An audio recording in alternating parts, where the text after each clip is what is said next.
Thank you for joining us for our Minnesota Asala Summer Lecture Series. Um, I'm thrilled to see all of these beautiful faces. I would have much preferred to be able to see you live and give you hugs and greetings, but this will have to suffice, and it is truly wonderful. Let me begin by thanking my wife Lois, Marianne Black Ruffin, and Linda Crump. These ladies have kept me afloat and are providing technical assistance. The email I sent yesterday would hopefully give you contact info from them if you need it. Let me also thank our Minnesota Asala branch president, Jim Stewart. Jim has been a wonderful leader for our branch, a great friend and mentor to me, and encouraged me to join and do this work. Also, Carol, his wonderful wife, Dr. Sheffield, they both helped me with the first slavery class I taught now almost 2 years ago through Ollie, and I very much appreciate it. And I'll also give a shout out to our friends at the Osher Lifelong Learning Institute at Ringling, where I first got a taste for this classwork. Holly Friedman is on the call today. Holly, thank you again for your help. So we're going to talk about Reconstruction, obviously, and you've got lots of communication from me. I'll try not to overburden you with emails, but I do want us to be connected. If you don't know, my wife Lois and I personally, we have been Bradenton, Sarasota residents for going on, I guess, 3 or 4 years now. We've got 4 wonderful children, one granddaughter. My daughter Ebony is on. Other kids may join, and my older brother Donald is on. I'm very glad that they are with us today. I'm not a professional historian. Let me make that disclaimer up front. I'm a retired lawyer who loves history, and that's what I've been doing since I've retired, and I've had a chance to teach American slavery, and I taught this Reconstruction class last winter live at Ollie, Ringling here in Sarasota, and as we did last summer after the slavery class, Asala, our branch, did that same class for a group this large. We did it live. For those of you who don't know, ASALA is the Association for the Study of African American Life and History, the organization founded by Carter G. Woodson, 1915, I believe. And the branch here, Sarasota, Bradenton, is the largest in the country. So we want to today really introduce the subject. You all have received a syllabus from me, the reading list, and I just want to go through sort of the plan that I have for these next 8 weeks. And we didn't think we'd be doing this over Zoom, but like everything else in our lives over the last few months, we're making it work. So please bear with us. I do want to make a special announcement at the outset. Many of you know of Robert Smalls, an iconic black hero of the era that we're now studying. Smalls would be a South Carolina state legislator. He would go on to be one of the first black congressmen during Reconstruction, and equally interestingly, during the war, working at the Charleston shipyards, he was ingenious enough to position himself on a Confederate gunboat called the Planter, and he, along with his family, was able to pilot and commandeered that boat and pilot it out of the harbor under the guns of the Confederate naval embattlements, and ultimately presented that ship to the as contraband to the U.S. Navy. So it's a great story. I mention it because his great great grandson Michael Moore will be a guest on our uh, session on July 11th. Michael's appeared on CBS and several other national networks talking about Reconstruction, talking about his famous great great grandfather. And so, thank you to Michael and to Dr. Helen Moore, his mother, my contact with him, and a lifelong Sarasota resident and a SALA member. So this is how we'll operate the class. I'm going to present content in a lecture format. Please use the chat function in your Zoom device or your PC. And if you need help with that, Linda or Marion can assist you. But submit your questions in that way. Those who know me know I much prefer to have a small discussion group.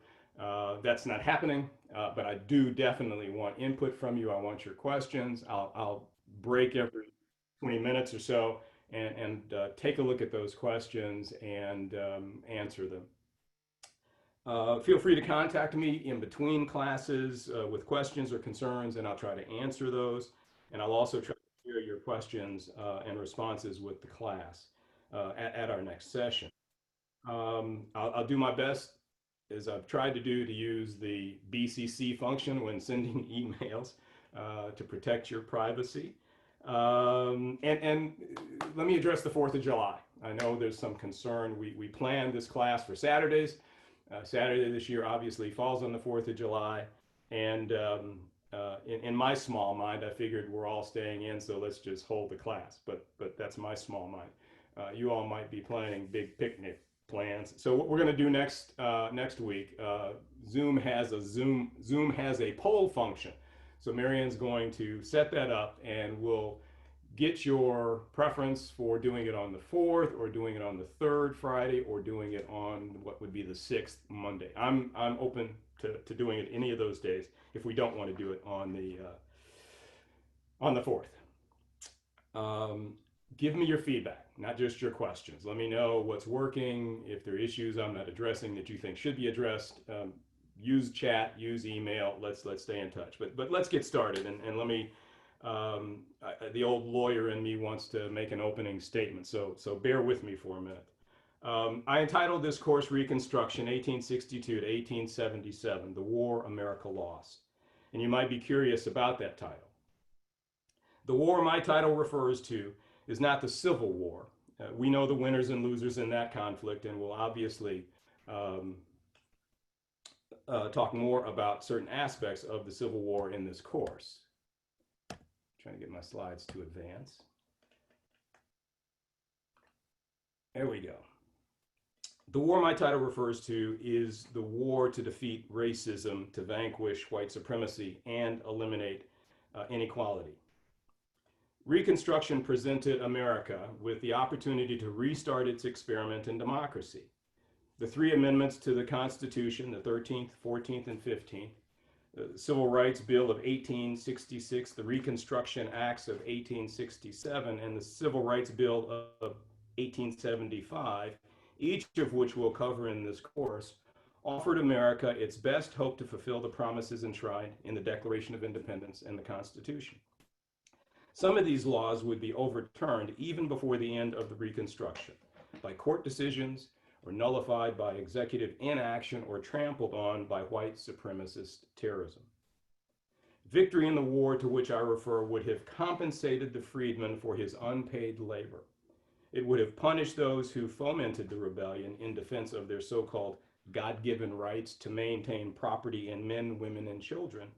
And it would have guaranteed, with all the power of the United States, the unalienable rights to life, liberty, and the pursuit of happiness to every citizen of the United States. Is it coincidence that we begin this class when American streets, and indeed streets around the world, are once again filled with protesters seeking justice for the killing of unarmed black people. Or that we begin this class while still reeling from an ongoing pandemic, 23% of whose victims are black, while blacks make up just 13% of the US population.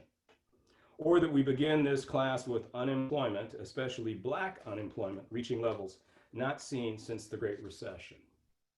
Reconstruction and its proponents fought hard to contain anti-black violence and to remedy inequality in access to healthcare, education, and employment. That their efforts were defeated by the overwhelming power of the white South and the exhaustion and indifference of the white North is a part of the tragic legacy of this era. That we are still wrestling with these issues almost 150 years later is the real tragedy. The views expressed above are obviously mine, and I believe they're supported by the objective facts we'll study in this course.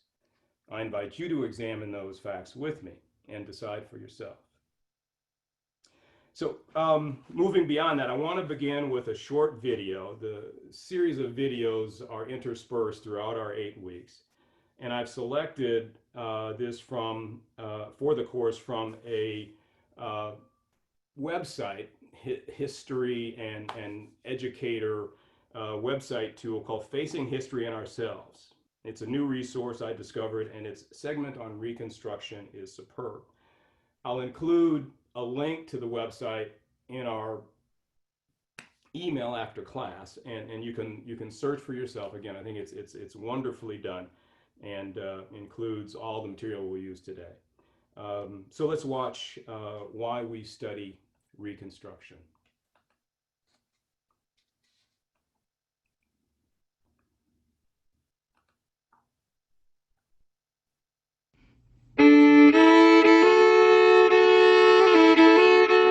We're never fully going to understand who are you, who am I, how did we get here, what are the problems that we're facing, unless we understand the histories that produce that.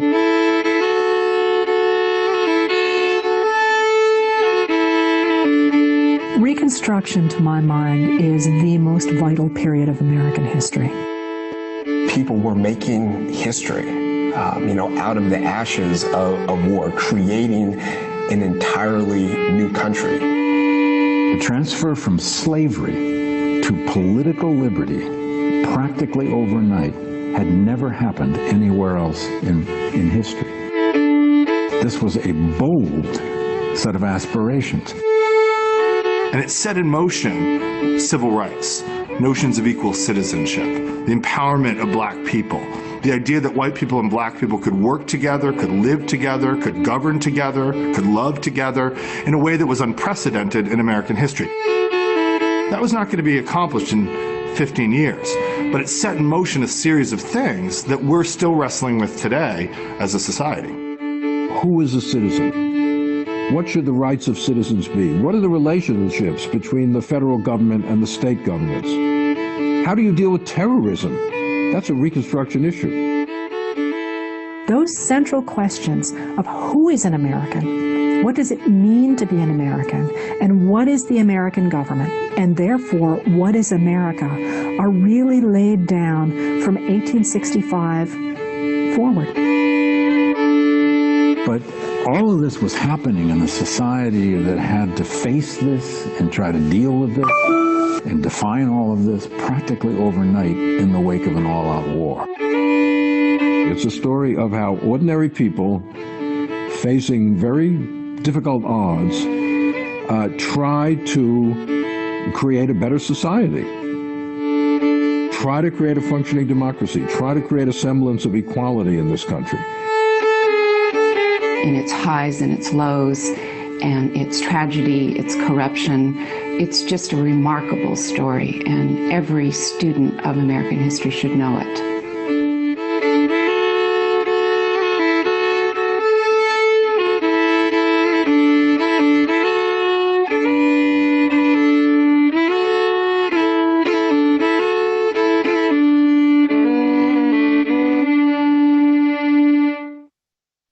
I said that the Let me get back to my slides.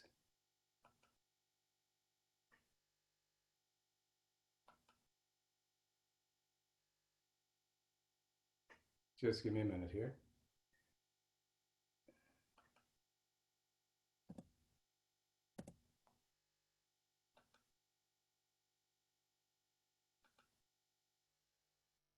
Hang on.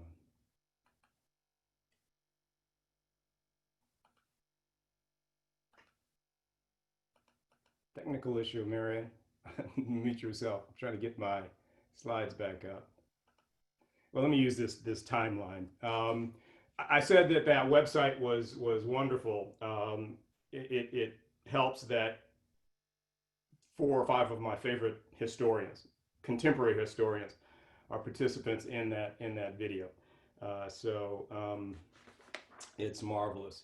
What I've got on the screen, and I hope you can see, is the timeline that I sent yesterday in the email.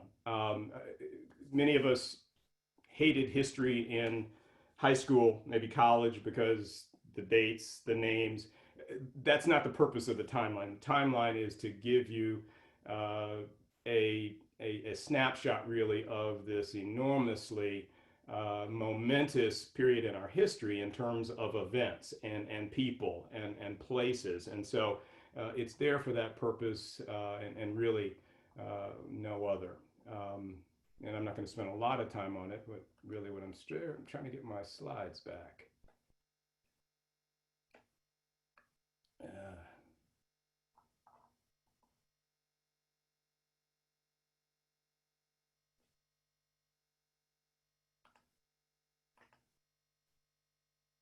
right.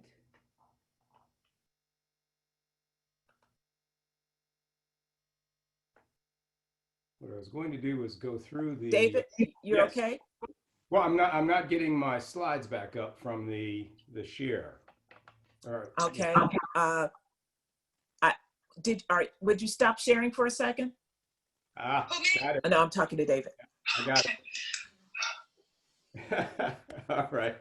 Marion's, she's so good. It's just her voice that. I'm sorry. Marion, we're good.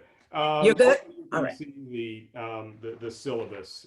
This was sent out earlier, and I'm not going to spend a lot of time on it. I mentioned the timeline for today. Historiography, the history of history and the writing of it is really an important part of this class. We're going to examine that more closely because it has so much to do with the narrative and how we remember how history is written and how that shaping actually continues to impact us today in our mindset about the South, about the Civil War, about Jim Crow, and even today. This point on race and science and the ideology of white supremacy. When I first taught this class, I was using Henry Louis Gates's Stony the Road. And it's superb as it addresses this issue. I wasn't keen enough to capture that. We're going to do it here today, though. And then obviously we're going to talk about the Civil War as we can toward the end of the day. Next week, we're going to look at this question of self-emancipations and contrabands. Self-emancipation are the runaway freedmen and women who did so by the thousands and who, as I think we will see, those freedmen who joined the Union Army, I would argue, turned the course of the outcome of that war. Many would say won the war. Lincoln's emancipation, Lincoln's views on the enslaved, the freedmen, Reconstruction are critical. We'll spend some time today and tomorrow, next Saturday, looking at that. Anti-Black violence is a primary theme throughout this era. Remember, prior to the war, you had up to almost 4 million enslaved men, women, and children, principally in the South, always possibly subject to vicious treatment and punishment and even death. but protected to the extent that they were chattel, that they were property. And so an owner obviously would control his overseer in the exercise of discipline. After the war, after emancipation, that protection, as bizarre as that might sound, falls away. And so you see this horrendous exercise of violence against these freed men, women, and children all across the South. But you'll also see it in the North. And so we're going to look next week at the New York City draft riots, one of the horror stories of our history that's rarely addressed. On the 20th, we're going to consider land, the 40 acres and a mule. Many of you know that reference. It has great importance for the freedmen, for the politics of the day, for the decisions that the politicians will make. And I would argue it was perhaps the greatest error of those in power, because the failure to grant land to the freedmen crippled their opportunity to survive. And the implications of that, again, we still see today. The Freedmen's Bureau, the Bureau of Refugees, Freedmen, and Abandoned Lands, will spend some time. If you know anything about this agency, they through historians, we learned that they were carpetbaggers, scalawags, thieves, and scoundrels.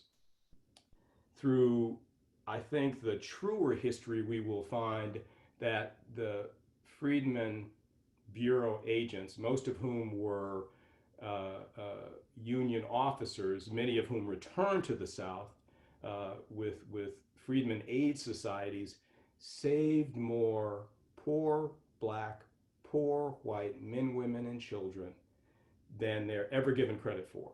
An incredibly important service, and we're going to spend a little time talking about that.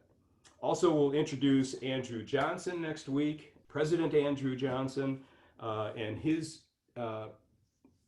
approach to Reconstruction, his views, and his ultimate defeat at the hand of the radicals. We know Johnson today as one of the other impeached presidents, and we also know him today because he personifies some characteristics that we see in our current president. And we're going to look at that and the impact of his attitudes, his rabid racism, and his intransigence in the face of the changes that were needed to be made.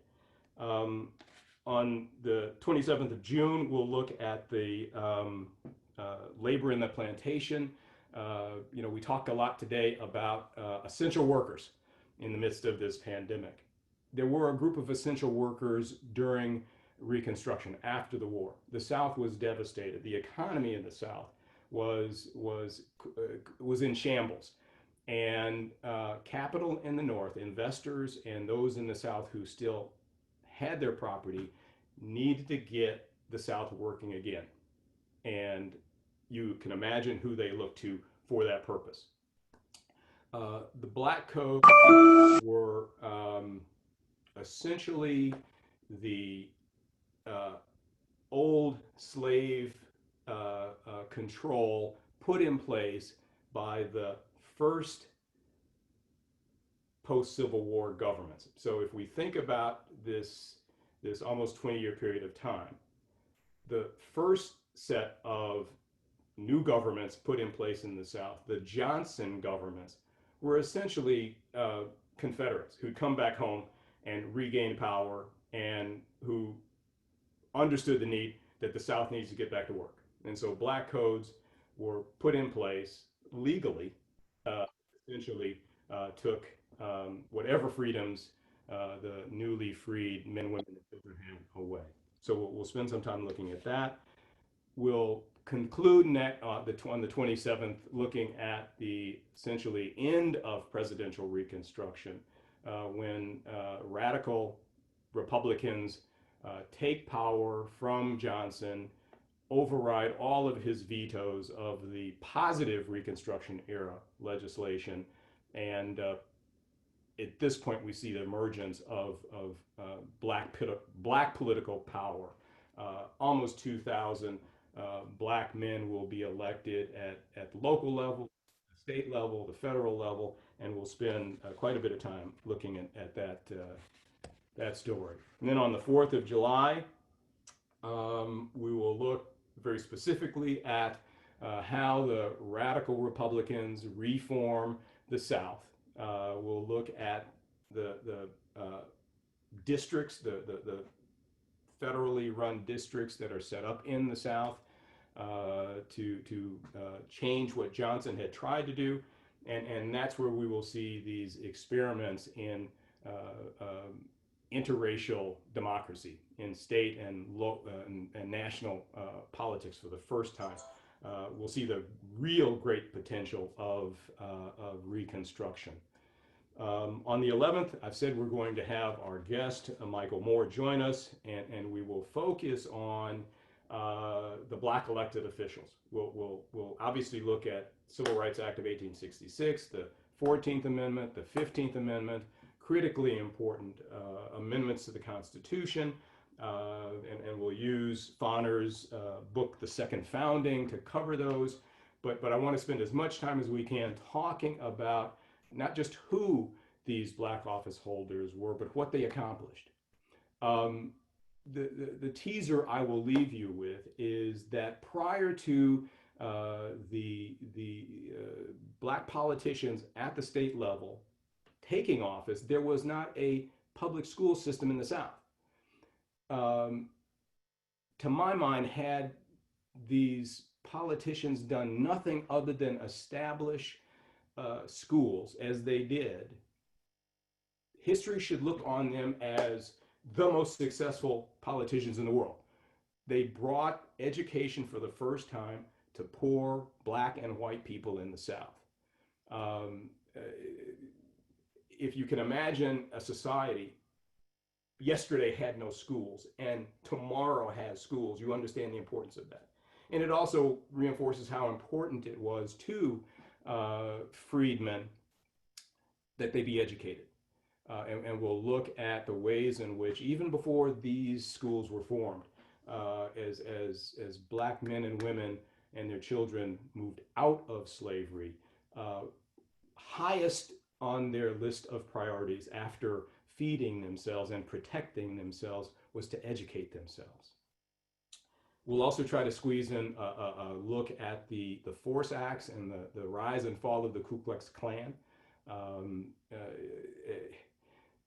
I started by saying that the level of anti-black violence was unseen in our history. It comes full force at this early 1870s period, and the Grant administration, actually through the passage and enforcement of these Force Acts, brings the Klan to heel. So we'll take a look at that. On the 18th, we'll look at at this point, the resurgence of the Democratic Party in the South. The election of 1874 will result in the loss of the majority by the radical Republicans, and Grant's administration will be weakened as a result, and Grant will make a fateful decision not to send troops to the South. Let me back up and say, I should have mentioned earlier, there is a new PBS 3-part series on Grant. If you get a chance to see that before next week, please do. It is superb. And I had some understanding of Grant and his role, obviously, as a general, and in this study as a president. And what I find so fascinating is he is recognized by military historians and scholars as a general who saw the battlefield as no one else, who could look beyond the the death and the destruction to his ultimate goal, who was willing to uh, um, sacrifice thousands of soldiers as he did. And the question we have to ask ourselves is, had he taken that same mindset to protecting the freedmen in the South, had he looked at that battlefield and exerted the same sort of determination to protect the rights of the freed men, women, and children, what difference might Reconstruction have made in the lives of these people? We'll look at that on the 18th. The Supreme Court will be pivotal in this period, in this U.S. v. Cruikshank decision. We'll look at that and how the court so narrowly interprets the civil rights amendments to effectively leave the the freed men and women without any protection. The election of 1876, Rutherford B. Hayes versus Tilden, will result ultimately in the Compromise of 1877 and the end of Reconstruction. That compromise will remove the troops from the South and leave freedmen utterly at the whim of the resurgent Redeemer movement. And we'll, on the 25th, we'll look at the end of Reconstruction. We'll look at a actual coup d'etat in North Carolina. What I love about this history is that so much of it has been hidden, and modern scholars today, like Fonner, like David Blight, like Henry Louis Gates, are bringing to our attention atrocities that we could never have imagined. And we'll look at some of that. We'll look at the Redeemer movement and the Lost Cause and the Dunning School, which I'll talk about here in a bit. So that is I'm sorry, overly long review of our plan for this course. I hope you stay with me. Let me just turn to our reading list. Again, I sent this out. I actually got a call from my oldest brother last week, having realized that this list was a part of the materials I sent out, and he thought I intended him to read. Now, as it turns out, he's read some of these, but I had to assure him, as I'm assuring all of you, you don't need to read these. I just want you to know what I'm relying on, and more importantly, want you to know the work of W.E.B. Du Bois. I could spend, and in fact, I did actually teach a one-day OLLI course on Du Bois, and while I knew about Souls of Black Folk, I knew about his work with the founding of the NAACP, knew about his just incredible scholarship. What I did not appreciate was that in 1935, he publishes Black Reconstruction in America, 1860 to 1880. And at a time when the scholarship in the historical scholarship in the United States was all Southern focused, all this Dunning School, which we'll hear about more maybe in the upcoming video. And in the face of that sort of resistance, he publishes this groundbreaking work that utterly smacks down, if you will, all of the Redeemer, Lost Cause, Dunning School history that preceded the last 40, 50 years. I'll tell you a story about how he presents that at a National Historical Society meeting that I think you'll love. But Du Bois, Fonner would tell you, Eric Fonner would tell you that everything he knows about the Reconstruction begins with W.E.B. Du Bois and this book. Fonner's book, Reconstruction, is the modern version of Du Bois's 1935 version, and of course Fonner continues to work. Gates, of course, I hope you all have seen not just this book, but his PBS series, which is, I believe, a 3-part series on the Reconstruction. It is also superb. So I commend that to your reading. I used a podcast from the Slate Academy. Some of you from my slavery class will remember that Jamel Bowie and Rebecca Onion did a slavery podcast 5 or 6 years ago now, which I think is still one of the best. They followed that up with a Reconstruction podcast. I'll send you a link to that. Slate requires a membership, but if you would rather listen to a podcast than do any reading, that's what I would recommend. And I've worked some of their they build their thinking around what they call experiments. They view the Reconstruction era itself as just as we view our democracy, right? You hear us refer to this experiment. Well, they've done that with Reconstruction in terms of state politics,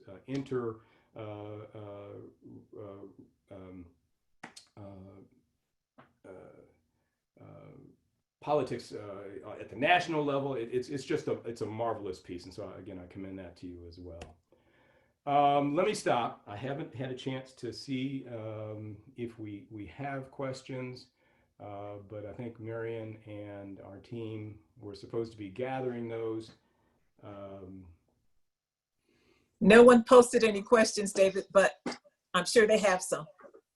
Okay, so again, please do use the chat function for that. I will address one question that I always have, and I know is on the mind. I think it was Professor Waugh in the first video clip talked about how important this subject is for our schools, to be taught in our schools, and why is it not being taught?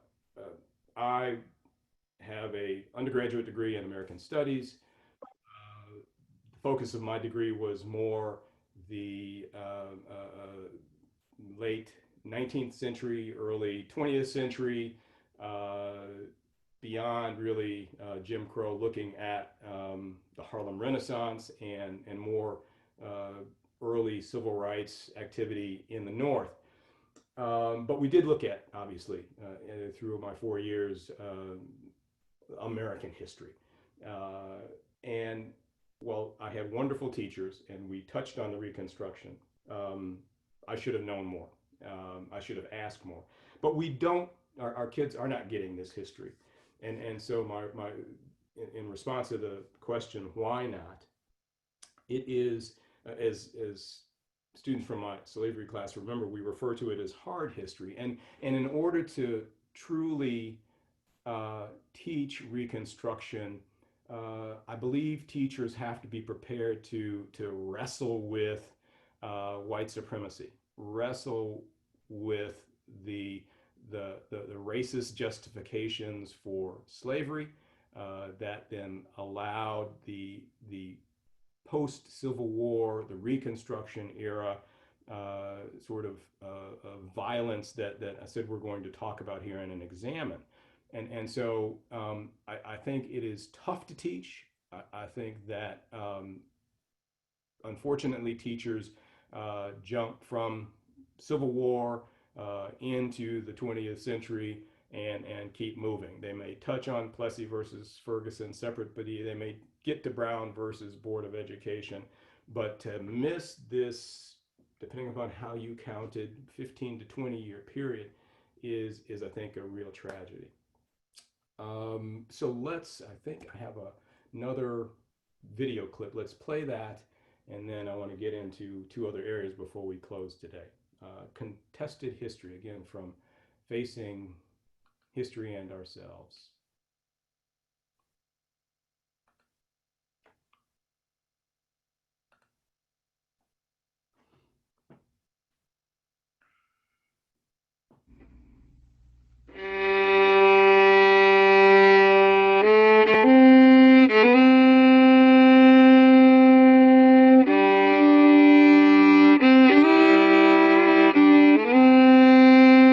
Historiography is kind of the history of history. It's the way historians have told the story differently over time.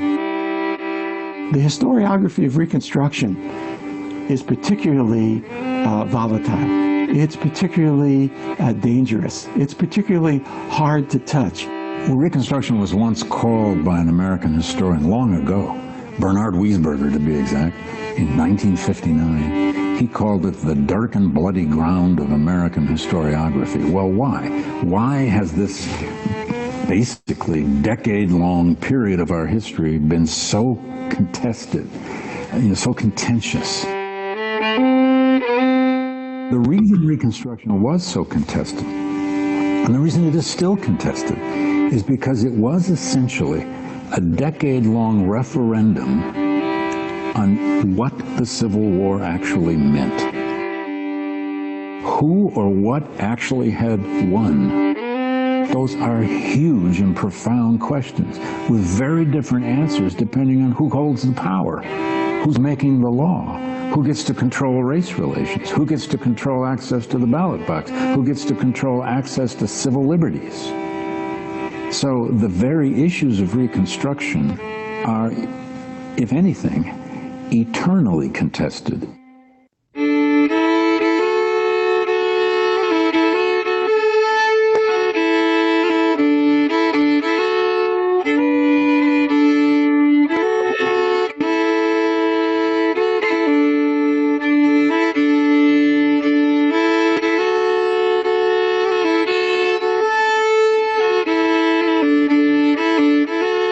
Historical interpretation always changes. This is part of what historians do, is to come up with new perspectives, new questions, new ways of looking at the past.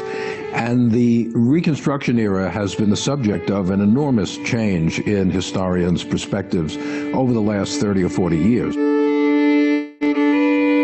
Today, I think most scholars view it as a positive attempt to really bring about some form of interracial democracy in the United States. There was a great deal of advance in terms of democracy itself. Public schools were planted in the South for the first time. The right to vote was expanded beyond belief for that generation, though only to black males. There was a whole new kind of energy and ideology behind what government was even for. And after all, 4 million people were freed from slavery into some kind of political and civil liberty.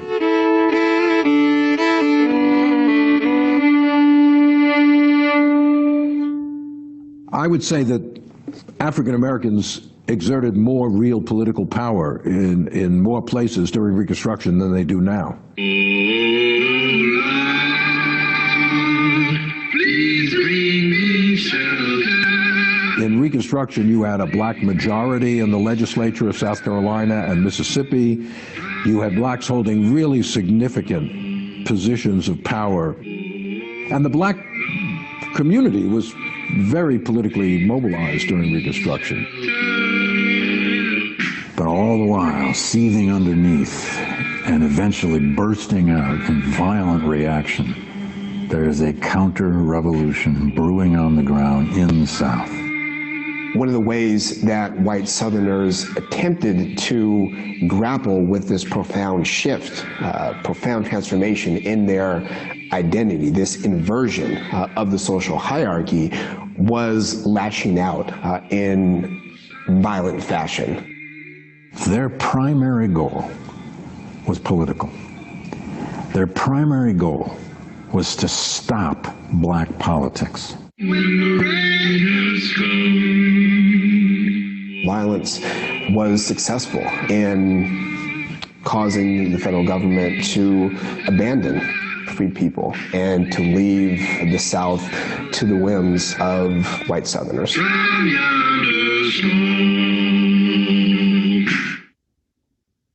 The people who get to tell the story are often the victors.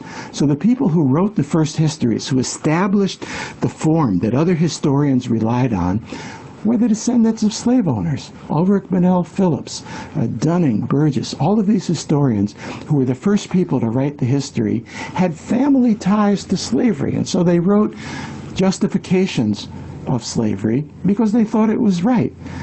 And they didn't think they had to figure out what the slaves thought because they really didn't think the slaves thought anything.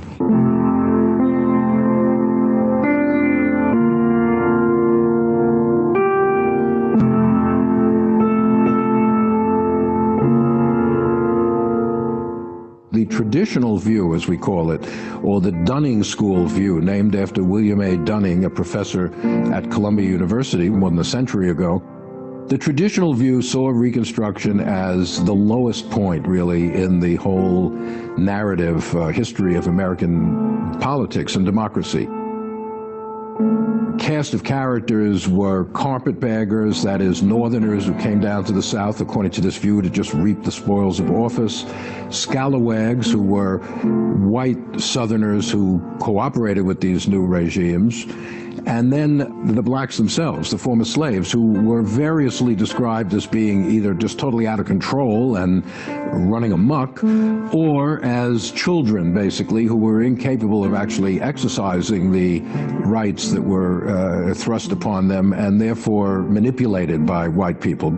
According to that view, which I emphasize again is pretty much discredited now among scholars, the heroes were the Ku Klux Klan and other white supremacist organizations, which eventually overthrew these Reconstruction governments and restored what was politely called home rule to the South, which we would call today just white supremacy.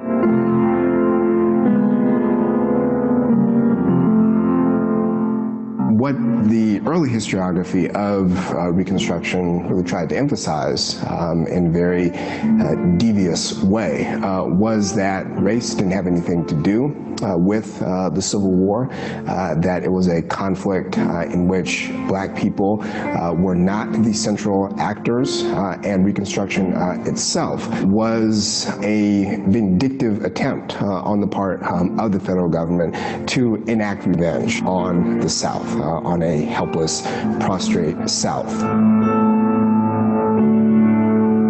That view lasted a long, long time. It was put in place in scholarly work around the turn of the century, 1900 to 1910. It was given popular expression in the film Birth of a Nation and in a great bestseller of the 1920s by Claude Bowers called The Tragic Era. And it really dominated historical writing until the 1960s.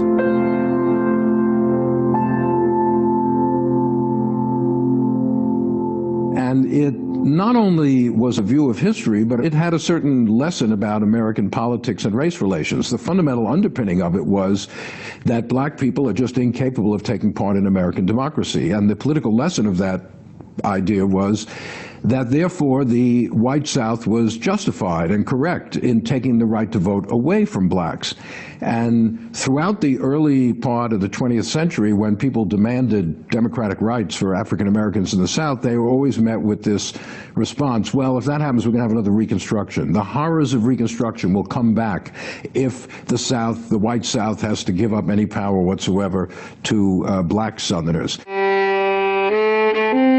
The history we've tended to write and learn about Reconstruction often reflects, deeply reflects, the nature of any given present in which it's being written. Which is not to say that all histories are equal. It just depends on what period they're written in. They're not. Some are, lest we forget, based on better evidence, broader evidence, based on more open-minded assumptions, based on a new conception, actually, of what civil liberty even means, or what the right to vote even means.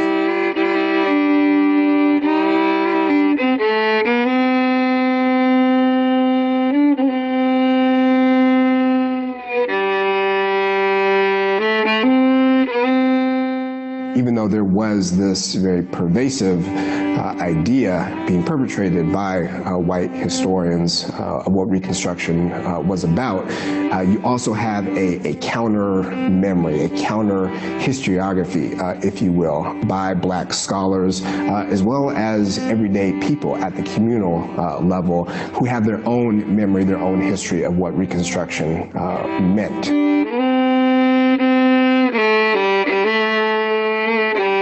Dr. Du Bois, who was born 3 years after the end of slavery, but as a young teacher met men and women in the Tennessee countryside who had been slaves, had a different set of questions to ask.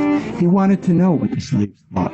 He wanted to know what evidence was in the spirituals that they sang or the prayers that they wrote. He wanted to find out what they said at the Charleston Convention and in their Loyalty League meetings. And so he wrote it in a different way. Du Bois and other African-American historians viewed Reconstruction as tragic, but from another perspective. They saw the tragedy of Reconstruction as being one of unfulfilled promise, of unfulfilled potential, right? As Du Bois wrote about in Black Reconstruction, that the true tragedy, the true unending tragedy of Reconstruction is that people don't fully understand its significance.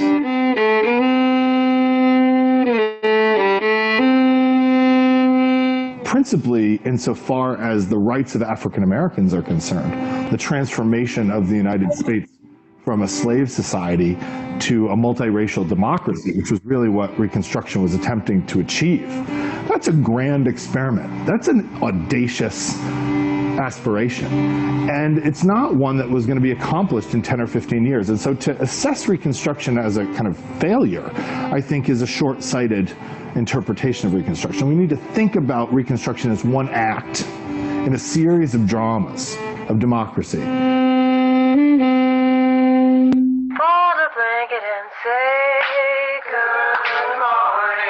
So you have this moment. Blacks are getting elected across the South and serving in all kinds of capacities. Now, it's that imagery of black men coming into state legislatures, serving as lieutenant governor here, as a congressman there, and a mayor here, and a mayor there. It's that image that later white supremacists, the lost cause, this tragic version of Reconstruction seized upon, because the claim was that none of these men were prepared for this. But the vast majority of them were educated, literate, and embraced politics like it was a fever dream. This was a triumph of this experiment in democracy. But the residue of that old view is still around. Even though no historian today would repeat that view, it's still alive out there in popular culture, popular memory, partly because it is legitimated among people who are displeased by the gains of the civil rights movement, who find African-American claims on American society too radical or too demanding, and so they go back and they say, well, look at all the horrible things that happened in Reconstruction.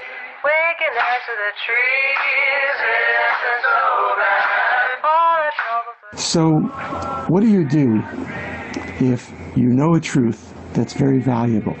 The truth of Reconstruction. The history books told it wrong, the politicians told it wrong, the movies, television, and the radio told it wrong, and that meant that the preachers and the journalists and the parents told it wrong.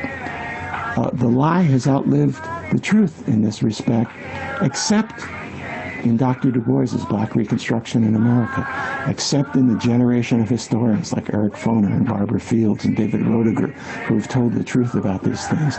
That's why it's so important to get this story right, because if we continue to let the lie live, we continue to add to the harm that it's always done.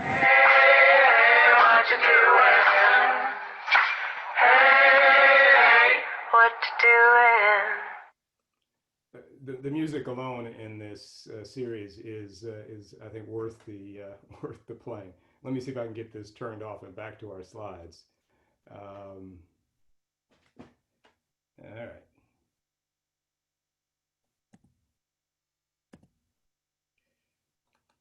While I'm doing that, let me try to unpack some of the. Here we go. All right. Some of what was said. Tragic. Try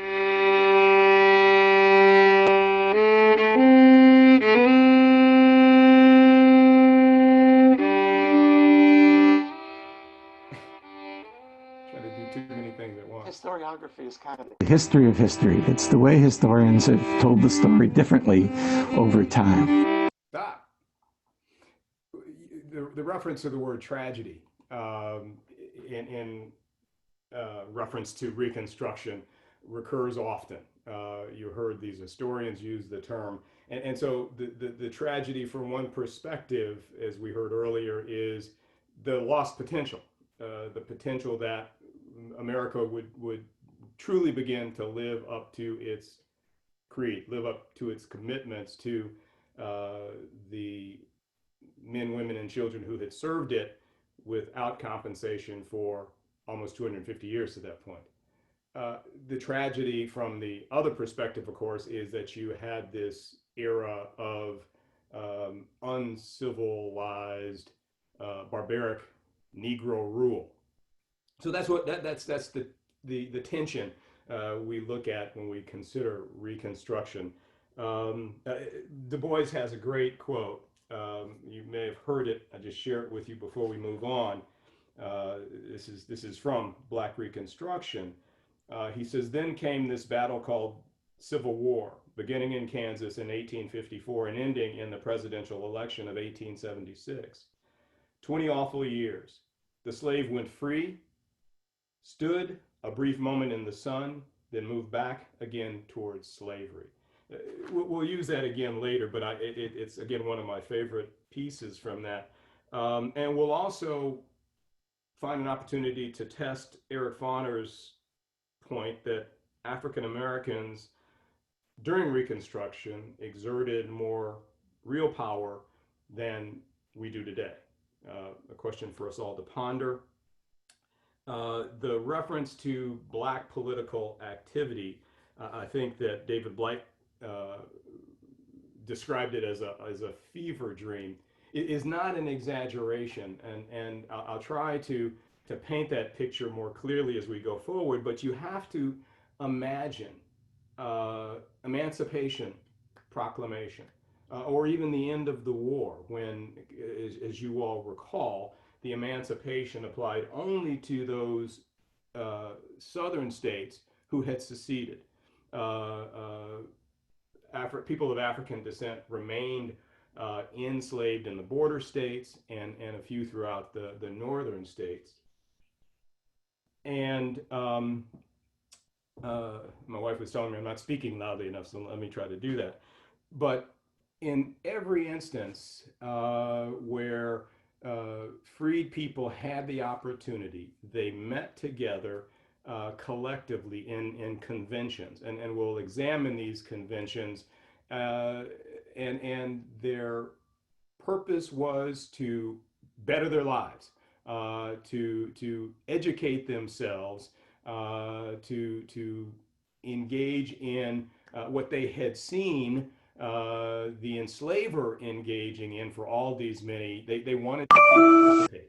And so you have in every state, almost every county, Black conventions. There were white conventions as well, but part of the work of Reconstruction, both under Andrew Johnson in the early stages, was to create a new government.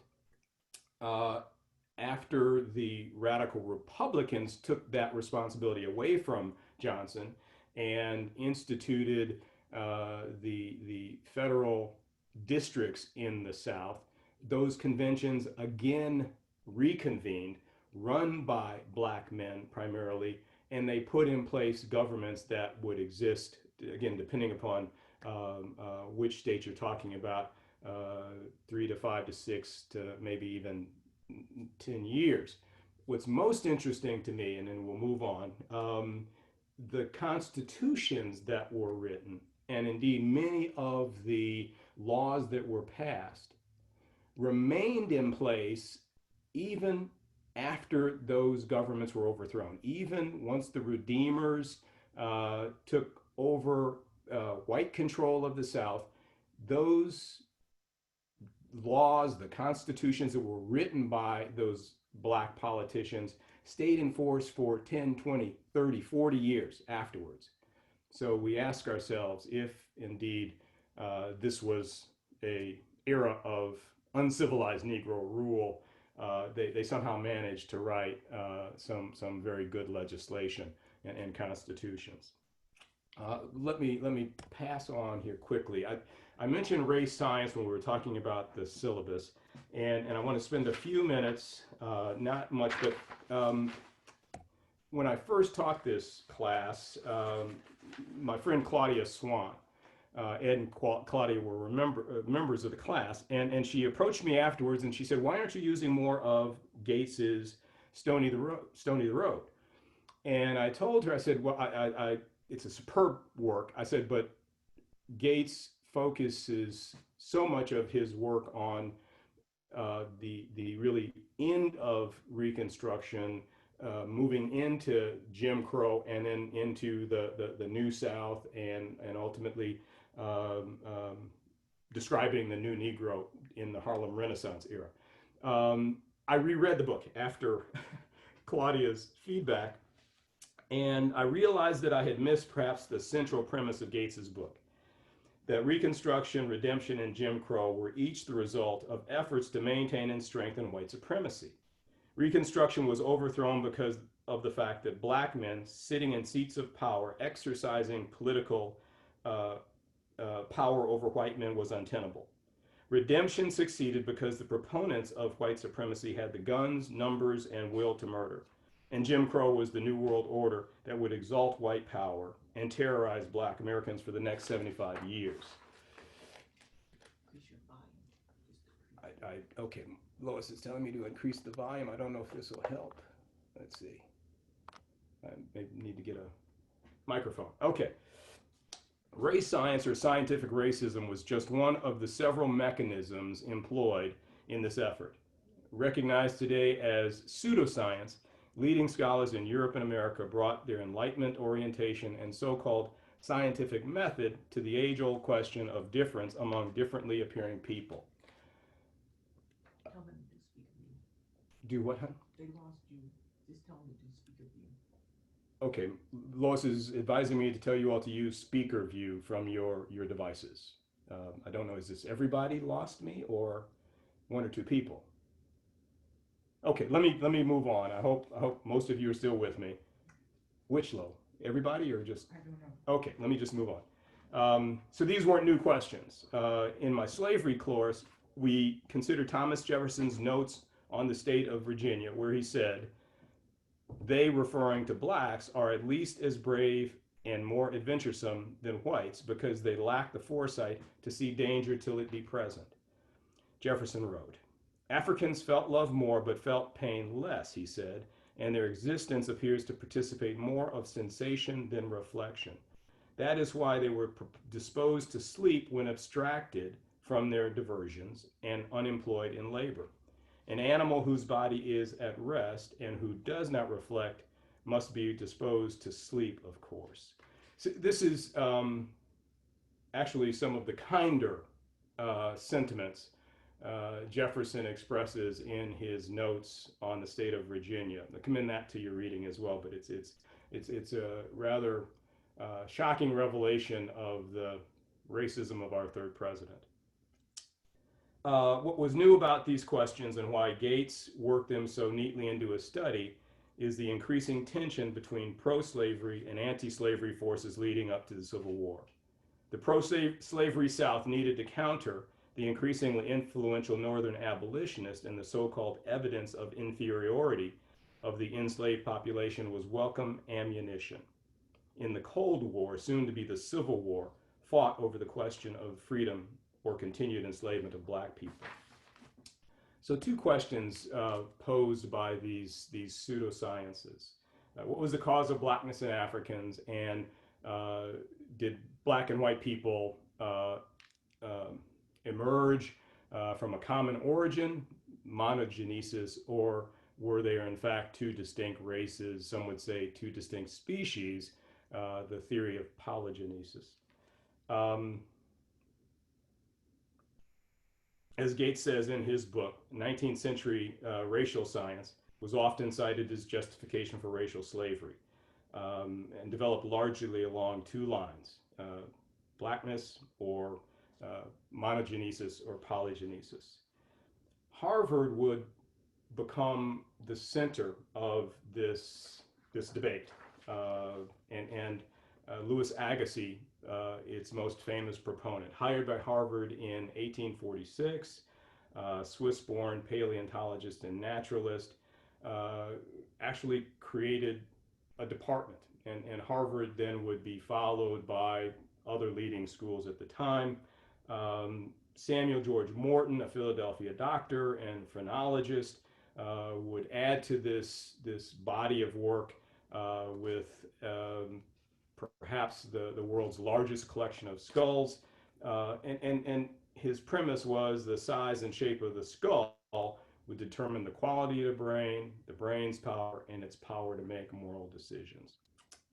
To understand how pernicious this science was, let's consider Dr. Samuel Cartwright, a New Orleans physician and follower of Agassiz and Morton. Cartwright published Diseases and Peculiarities of the Negro Race in an 1851 DeBose Review article. For those of you who don't know, DeBose Review was the best read agricultural magazine, and so fit very nicely into again this culture of reestablishing the agricultural base of planters in the South. Cartwright noted two diseases in his paper. One he called drapetomania, or the disease that causes Negroes to run away. The second disease he described, I can't even pronounce. It's dysthesia, it doesn't matter. Hebetu is the short phrase, which proposed to describe the sickness present in free Negroes who displayed independence or pride. Recognized that these were illnesses that only afflicted Black people and were found by these scientists to more than support the imperative to continue Black people in slavery. And recognize as well that race science or scientific racism will, in the next 50 years, be the basis of eugenics and the laws that will be passed in some states to sterilize certain individuals because of their perceived inadequacies. And obviously the eugenics movement will go on then to be used by the great criminals of the world, Hitler being perhaps the best known among them. But this is the basis for this kind of thinking. So the so-called science was emerging at the very height of the conflicts that led to the Civil War. The South was looking for justifications for continued enslavement. The tensions between the South and the North, this is 1850, the passage of the Compromise of 1850 to try and maintain a balance between the free states and the slave states. The Fugitive Slave Law, which in that compromise in the 1850 bill required Northerners to participate in the capture and return of escaped runaway enslaved people,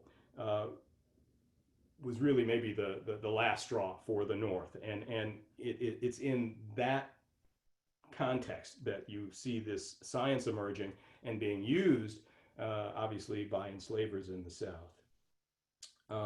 Pro-slavery politicians like John C. Calhoun and Jefferson Davis argued that slavery had been a good and virtuous system, saving the African from barbarism and saving his soul for eternity. This science would support their arguments that Africans could not be trusted to rule themselves, not to mention society at large. The redeemers who emerged toward the end of Reconstruction will resurrect this good slavery argument, painting a picture of happy, well cared for enslaved people who had been duped and misled by unscrupulous Northerners. The story of the Civil War, as told by them, is a tale of an unfortunate dispute between cousins that got out of hand. They will use intimidation and mass murder to regain control of the South and point to the horrors of Reconstruction, a time again of barbaric Negro rule, to retain that control and return the Black population to as near slavery conditions as possible. Frederick Douglass emerges at this point, and I shouldn't say he emerges at this point. Douglass was active, obviously, for years. The leader in the abolition movement will talk specifically about Douglass throughout the course David Blight's great autobiography on Douglass. Again, I commend to your reading. But in what may be his first university commencement address, 1854, at Case Western Reserve, directly Agassi and these pseudoscientists, and he says, before the Knotts, the Gliddens, the Agassiz, the Mortons made their profound discoveries, speaking in the name of science, humans believed in monogenesis. We're all from one source. Nearly all advocates of polygenesis hold it to be the privilege of the Anglo-Saxon to enslave and oppress the African. When men oppress their fellow men, the oppressor ever finds in the character of the oppressed a full justification for his oppression. This is his address to the students at Case Western Reserve. This addition to our discussion, again, I didn't originally appreciate how important it was, but as I thought about what Gates was saying to us is we don't have to look far to find the basis on which the redemption movement, the lost cause movement emerges. So long as they could characterize the Black leaders, the Black politicians of the time as those characterizations depicted in the video, they would get the support of most white Southerners and white Northerners as well. And that would then be the basis for everything to follow, leading to Jim Crow, leading to the segregation that would be in place through the civil rights era in the 20th century. So let me stop there. I'm going to touch briefly on the Civil War. We're running obviously close to our time, and I do want to leave a few minutes at the end if there are questions. So the slide is obviously a group of an attachment of U.S. colored troops. I'm not going to spend a lot of time in the course on the Civil War, but it's important to understand Lincoln and his policies and how they impacted Reconstruction, and obviously with his death, leave the country in the hands of his Vice President, Andrew Johnson, and his efforts to undermine anything that Lincoln might have done.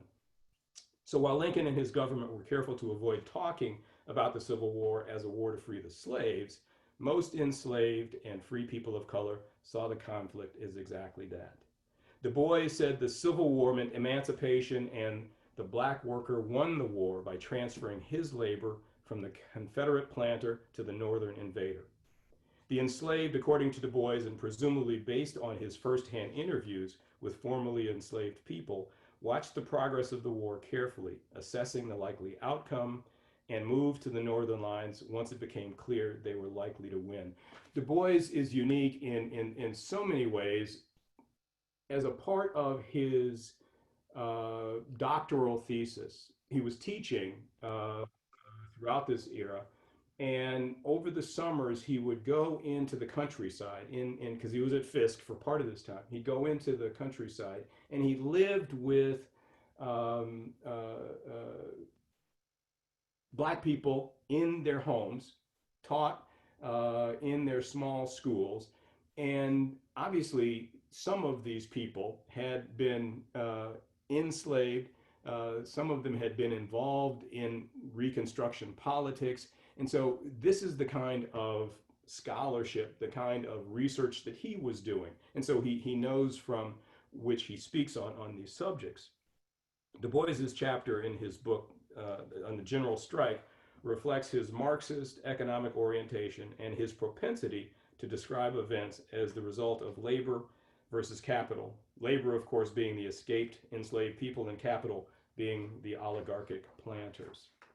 He'll go on and describe again these experiences. I wanted to just share one story. When we talk about Lincoln and his attitude, three stories come to mind. I think first of the Lincoln-Douglas debates before the 1860 election. Douglas, this Illinois senator, was unrepentant, fully prepared to use racism, and bought into the race science we talked about. Lincoln rejected that at every occasion, and said black people have as much right as any other man to be free, to be a fully participating citizen. So when we get to this debate about where was Lincoln on these issues, that's one story that comes to mind. He was always concerned, obviously, about, as the earlier statement said, didn't want this to be a war to free the slaves. He'd lost support in the Mid-South states, much of the support in the North. What he was doing to save the Union, and he was always very clear about that. In the early years of the war, runaways were returned as Lincoln and his generals come to realize 1862, 3, 4, these are assets, and they pass confiscation acts, ultimately the Emancipation Proclamation, which then allowed them to recruit black troops. The story I wanted to share, and I won't read the entire thing, but there's a great exchange between General Hunter and the U.S. Army headquarters. So Hunter has already formed a black regiment. He's looking for resources, and he is now has to address the complaint from headquarters that he's done this. And I'll share his statement in my email to you, but he essentially says, all I've done is what any reasonable military officer would do to win this war. I have recruited loyal men who've demonstrated their fitness to serve, and I'm going to use them. And he does so and forms the 1st South Carolina Regiment. Lastly, when we get to the proclamation, so Lincoln says, in signing the Emancipation, he always hated slavery as much as any abolitionist, but he was not an abolitionist and never claimed to be. As he said in his address to black troops following the capture of Richmond in April 1864, Lincoln said, in reference to you, colored people, let me say God has made you free. Although you have been deprived of your God-given rights by your so-called masters, you are now as free as I am. And if those that claim to be your superiors do not know that you are free, take the sword and bayonet and teach them that you are. For God created all men free, giving to each the same rights of life, liberty, and the pursuit of happiness. An amazing statement for a president who earlier vacillated over this issue of recruiting black soldiers. He was afraid that they wouldn't fight, that the arms would end up in the hands of their former masters, and it took him several more losses on the battlefield to realize we don't have enough white soldiers. They're not re-signing after their conscriptions have expired, and we need the help of these freedmen who are willing, able, and prepared to join us. Lincoln has a reply to the criticism once black soldiers are now being recruited, and let me just share that with you as we close. His response to the criticism of enlisting Negro troops. He said, the slightest knowledge of arithmetic will prove to any man that the rebel armies cannot be destroyed with democratic strategy. It would sacrifice all the white men of the North to do it. There are now in the service of the United States near 200,000 able-bodied, most of them under arms, defending and acquiring Union territory. Abandon all the posts now garrisoned by black men, Lincoln said. Take 200,000 men from our side and put them in the battlefield or cornfield against us, and we would be compelled to abandon the war in 3 weeks. My enemies pretend that I am now carrying on this war for the sole purpose of abolition. So long as I am president, it shall be carried on for the sole purpose of restoring the Union. But no human power can subdue this rebellion without the use of the emancipation policy and every other policy calculated to weaken the moral and physical forces of the rebellion. Freedom had given us 200,000 men raised on Southern soil.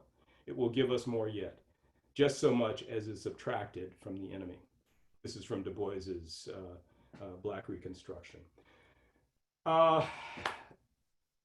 We could speculate where Reconstruction in the country might have been had Lincoln not been assassinated. His growth in thinking and his view of the freed men, women, and children changed over the 5 or 6 years. His last address, which we will touch on next week, merely days before his assassination, went so far as to propose that freedmen who had served and as he called, who were good citizens, should be given the right to vote. Some would say that was the last straw for John Wilkes Booth, leading to the assassination of the president. But we'll examine some of that next week. And with that, I want to see if we have any questions, because we're right at our quitting time. Marion, Lois, or Linda, do we have anything from our class? We have some statements. Please, go ahead. Okay. This one is from, oh, sorry, trying to scroll up so I can see it. Statement from Don Katz to everyone. Powerful point about the failure to grant or empower land ownership as fatal to equality then and perpetuating from there. Leads to New Jersey's unconscionable asset-based wealth of $352,000 for white residents, which was twice national average, and $6,100 for blacks, 1/3 the national average. I've heard, perhaps you know, David, that time-adjusted per capita African-American wealth was higher at a point during Reconstruction versus now. Great lecture, Professor. Thank you, Don. That again, to me, is the value of understanding Reconstruction, because today we struggle with these issues. Everyone's talking about income inequality and its roots. You've got to go back to its roots, which I find clearly displayed here. Thanks, Don. Marion, any more? Yes, this is, please give us the website you referenced at the outset. This is from Vera Bryan. Okay, I'll do that. And then another one from Ellen Heath. Same old tactic, that see if our own say this, it must be true, divide and conquer. And the proclamation from Bob and Carol, did not free slaves in the North, was another statement. Was that a question or a statement? I believe it was a statement, but I'm not sure. It's chat, you know, yeah. Exclamation point or question mark missing. Right. The point we made that the Emancipation Proclamation was directed to the 11 Confederate states and was a war measure. Enslaved peoples in the mid-states continued to be enslaved and worked as such until the 13th Amendment. And Jim Stewart had a comment, Lost Cause advocates sponsored a Black undertaker to travel around giving testimonials that Black skulls were smaller than white skulls. Excellent. And that whole myth of the lost cause, again, painting the picture of the Civil War as this unfortunate event, and then convincing pretty successfully the rest of the nation that we can go back to letting white folks control their business in the South. Thank you very much. Go back to the North, which the soldiers did. And that then led to all the terror that would exist for the next 100 or so years. Okay, David, yep. You've done a wonderful job, and you're only 2 minutes over your end time. Very good. So I'm going to stop there. Thank you for joining us, for my wife, the timekeeper. We might have a volume issue, so I might have to look at a microphone or something. If that, I'll get Marion's technical help on that. But let us know if you weren't able to hear. Again, we want the next 7 of these to be content-wise. They may not be any better, but technically, we want. If you're going to give us your time on Saturday, we want to be sure that you can hear and participate. And also, please do look for the survey on the plan for July 4th. And we're going to do that next week, Lois. Okay. That'll be next week. That'll be a poll we'll do during the class and a Zoom poll. So that's it for me. I mean, we can open the microphones if people want to spend a few minutes. I'm fine with that. Or you can sign off, and we will see you next week. Thank you all very much. Thank you, David. Wonderful, wonderful. Thank you. Thank you. Thank you all for joining us. Great stuff. Great job, Dave. Awesome. Very good. I think I saw Rick. Great job, David. Very informative. Thank you. Very necessary.